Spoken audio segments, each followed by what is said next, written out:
Banange leero tuzeeko ku Victoria University okukyalya ku my beautiful Patricia. Nabi Gawuda akubye vivi. We have the wedding to plan. Yeah. Wow. We are very happy. Omuwala yali amanyi omu amusurprise. It was a surprise, right? Kwagala n'osanyuka ne ngamba Patricia ngasanyukidde mami. I know. Yeah. So byakugenda wali okujjukira Alex byagenda bitya? Byatambula bulungi. It's always a special day in my life, also in his life, because bantu banje tugendayo siga nti kitasera oba olina kaaba just okaba kijjanga emotions, but it's always waliwo happiness eyejja every time we go and visit. I know. Feel close. I know. Ate wagamba nti omanyi okudda n'oyogera naye. Yeah, so era this time around you did the same. Yeah, even after talking, it was so nice. Yeah. But you like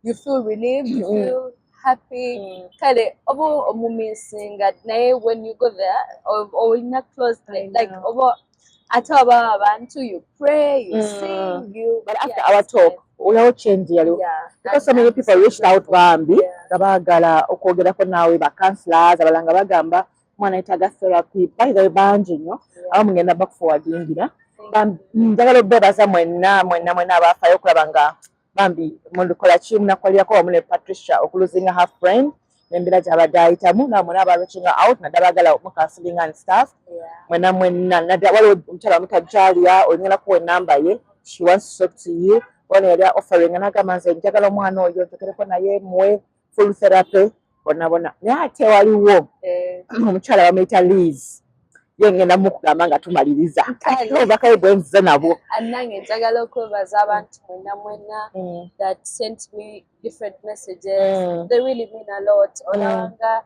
it's not just a message. There are some words sometimes we need to hear naye nga tosagama mtu ngamba kino. So I really felt very happy. And people who really love Alex, and it really feels so beautiful. Kama abawena mwebe msingo kwagala oremutima emirundi namwe tebayina. Abantu bangi abareactinga ku share yo bambi gye twakola naawe. I didn't see it coming, but you know I was shocked abantu okubanga baitu bamanyi that side of you bambi and how you feel. So bambi bangi aba reaching out abamu nga bali negative naye bakola bali batono abali positive basinga obungi. Abamu ne baga try to manti yagenda USA. I had to go to the USA. Banange simusango. Kati banda bangangenze banayogera ki. You know? Sometimes everything has a right time. Just olumu siga nti buli kyoba oyagala kijjanga woba okiplanning olumu kitwala obudde. It also teaches you to be patient ate era nosigala ng'osaba Katonda so that kituukawo. Katono n'abalala bayogera about wangamba tewali obeera akali ne Patricia abeerawo yabeerawo awo nga awo siwaani wa Honorable Nantaba actually ne teguni Honorable naye na reaching out yansomere ku messages ze yampereza zennyini yagamba first of all I've never owned a rental property or houses maybe in future but as for now I don't operate or own any.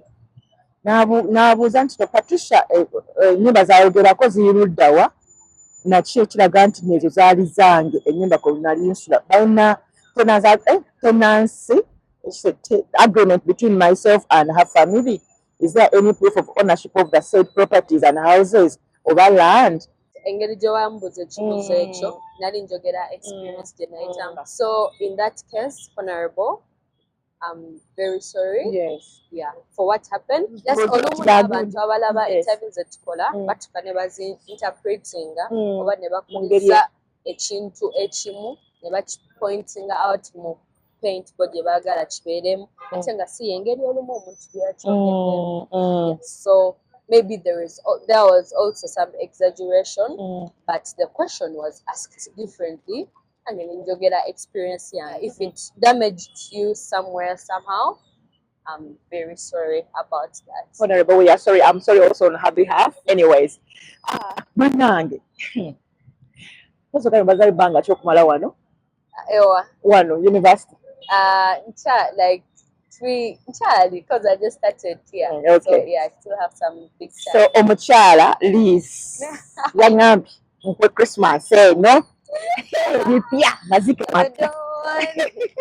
Thank you. This is It's so not me. nice. Thank you. Thank you so much, Miss Liz. I really appreciate this. Empty no pocket money. You know? Yeah, Is now tell you, are you okay? Yeah. Yeah. She reached out n'agamba Mm. kuweza Christmas eyo. Yeah. So ntagadde nchikole bwe ntibasonye kiteeka mu kamera but munnango bali ebintu bya sente. I know. Accountability. Thank you very much. Chikole wetyo.